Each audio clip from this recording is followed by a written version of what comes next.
Okay, so you yourself got shot 2 times. What was that about? Well, I saw some rival gang members, and we claimed the neighborhood, and he basically said, in other words, right? I'm like, I'm tired. My girlfriend doesn't want to be with me no more. Fuck you all, kill me. You all are in agreement that if I'm feeling messed up, you have to help me let this anger out on you. So the other party will say, well, yes, we're in agreement. We're rivals, and yes, we could get our anger out on each other. So they said, okay, here's how I'm going to let my anger out on you, and we could take care of your anger you got right now. Hmm. The gun didn't go off. Oh. They started chasing me, and I ran through Pico Boulevard, and they cut up to me. I had a knife, turned around to try to just keep them away from me, and that's when they threw up some bottles that they had, and they threw me to the ground. Once I jumped up, I just see them open up, and just this guy just coming forward, and just blah, blah, blah, blah, blah. And I fell to the ground. Where'd you get shot? Both legs. Yeah. And, I got up, and I screamed at him, and I said, you didn't kill me, motherfucker. Wow. And I caught myself saying those things, it's like, because I was angry, so the police came and they took me to the hospital.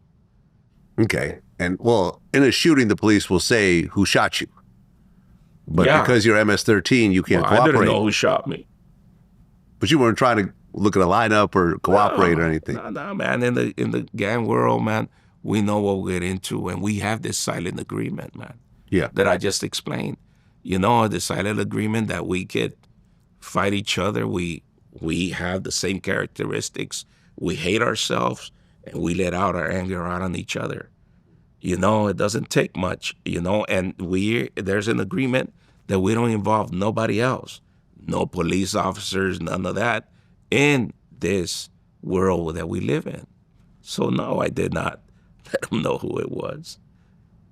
Did you ever see the guys who shot you again? Actually, I did in '89. I saw one, but he was behind in another cell in the county, and so I wasn't able to get to him. You got shot a second time, though. Yeah. What was that situation about? It's some guy that just came and shot into a crowd, and I got hit.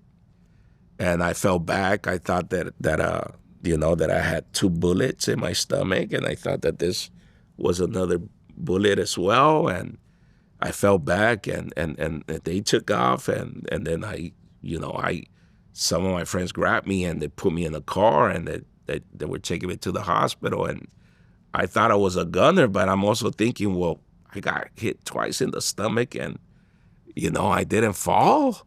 Like, what the fuck? And they took me, and, they asked me, can you walk? And I said, yeah, because, we know that if I was to die when they would take me to the hospital, they could be charged for murder. So they left me at, like a few yards away, and I got out and I walked to the emergency room, and, I said, I got shot. And they put me on a table or a gurney, and they started touching me, and then and that's they put this flush in me, and then I saw that it went in and it came out, so the bullet went through my stomach right here. Then it hit no organs or nothing, and then the other bullet got here and it was stuck on my elbow.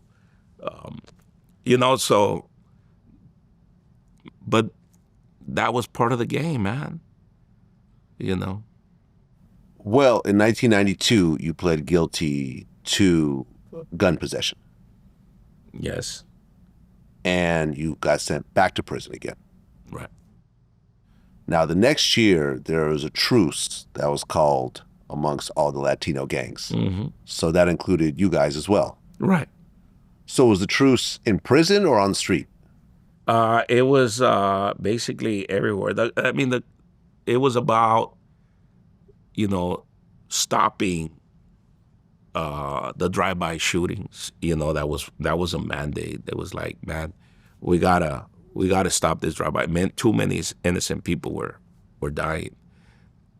A year before, it was the Crips and Bloods that did the Watts Truce, Right. and that was basically kind of the spirit of this Latino, and there were other issues that happened, but that basically gave us an opportunity to actually communicate with other gang members around the neighborhoods, that we have been at war with, and reduce violence.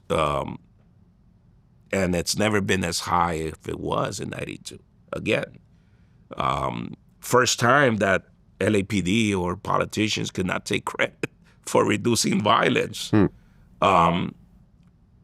But it set a series of policies in place that started locking up the leadership, such as 3 strikes, Proposition 21, being charged a juvenile as young as 14 as an adult, right? So you had all these bills that came in that kind of dismantle this relationship that we have built with the gangs, because, and then, that basically kind of just things went back to the rivalry, but it has never gone back to the levels of crime. And to this day, drive-by shootings are still banned.